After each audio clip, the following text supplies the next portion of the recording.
Hello everyone.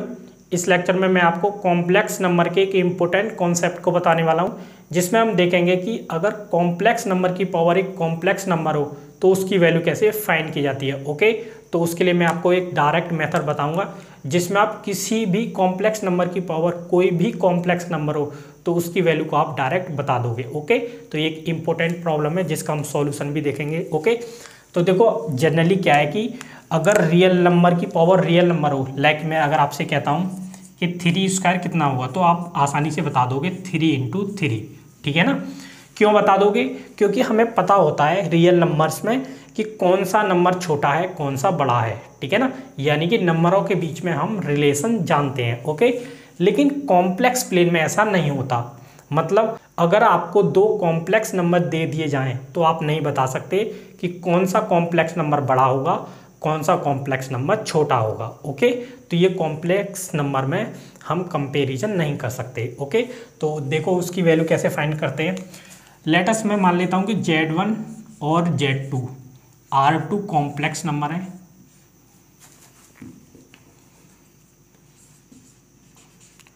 Are complex number.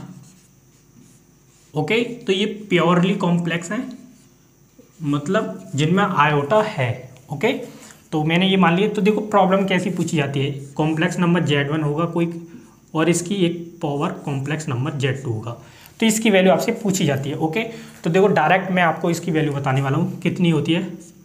इसकी value होती है e⁻²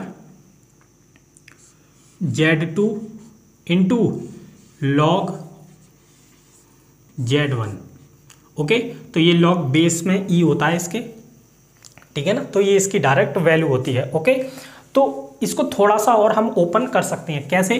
कि ये जो log Z1 है, ठीक है ना, इसको हम ओपन कर सकते हैं। एक लेक्चर में मैंने आपको बताया है कि कॉम्प्लेक्स नंबर के log की वैल्यू कैसे फाइंड करते हैं। ओके, तो अगर आपने वो वीडियो नहीं देखा है तो वो जाकर देख लें। ठीक है ना, वो लिंक डिस्क्रिप्शन में है, लेकिन मैं यहाँ भी बता देता हूँ। देखो इसको लास्ट ये रिजल्ट रहेगा इसका Z2 e⁻² × log Z1। देखो ऐसे ओपन होता है log mod Z1 plus iota argument of Z1। Okay, ठीक है ना। तो इसे भी आप एज ए फॉर्मूला लिख सकते हो कि किसी कॉम्प्लेक्स नंबर के log की वैल्यू क्या होती है।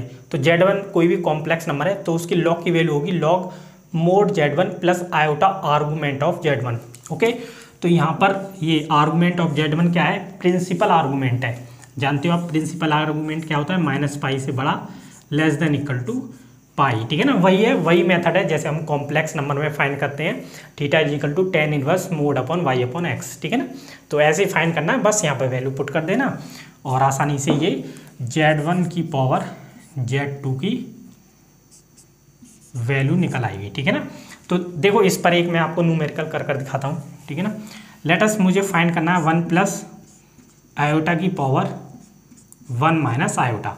ओके, तो ये एक कॉम्प्लेक्स नंबर है, इसकी पावर एक कॉम्प्लेक्स नंबर है, तो इसकी वैल्यू देखो डायरेक्ट यहाँ से कितनी होगी?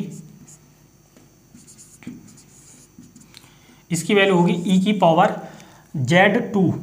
ठीक है ना, तो ध्यान रखना। देखो अगर आपको कन्फ्यूजन होता है, जो पावर में होता है वो एज ए दिस रहता है। पावर में 1 - लॉग किसका लिया जाता है? जो बेस में होता है log 1 प्लस आयोटा। बस अब इसको थोड़ा सा ओपन कर दो, इसकी वैल्यू तो आपका आंसर आ जाएगा। तो मैंने क्या बताया था? log mod Z, यानी कि mod 1 plus iota. 1 plus iota का मोड क्या होगा? √2। कैसे? a प्लस आयोटा b हो कॉम्प्लेक्स नंबर तो उसका मॉडुलस क्या होता है? √a² plus b²। ओके, तो उसी से तो ये मैंने लिख दिया मोड प्लस आयोटा। अब इसका आर्गूमेंट आप जानते हो ये कॉम्प्लेक्स नंबर है 1 प्लस आयोटा। ठीक है ना, अगर आप कंपेयर करते हैं x प्लस आयोटा y से तो इसमें y कितना है? y 1 है और x कितना है? वो 1 है। और आप जानते हो प्रिंसिपल आर्गूमेंट थीटा बराबर क्या होता है? tan inverse mod y/x। ठीक है ना, तो tan इनवर्स ये आ जाएगा 1 और इसकी वैल्यू कितनी होती है? π/4। ओके, तो आपका प्रिंसिपल आर्गूमेंट कितना आ गया? π/4। बस जस्ट यहाँ पर पुट कर दो। ठीक है ना, तो ये π/4। ओके, तो ये आपका आंसर हो गया। ओके, थोड़ा बहुत आप कर सकते हो इसकी मल्टीप्लाई, वरना इतना ही रहने देना। तो यही इसकी वैल्यू हो जाती है। बिल्कुल सिंपल है, आसानी से आप फाइंड कर सकते हो। ओके, तो ये एक इम्पोर्टेंट प्रॉब्लम थी जिसका मैंने आपको डायरेक्ट सॉल्यूशन दिया। फॉर्मूला हमारा ये हो जाता है। ओके, इसका ये एग्जांपल आप नोट कर सकते हो। ठीक है ना, तो आई होप आपको ये समझ आई होगी। Thanks for watching.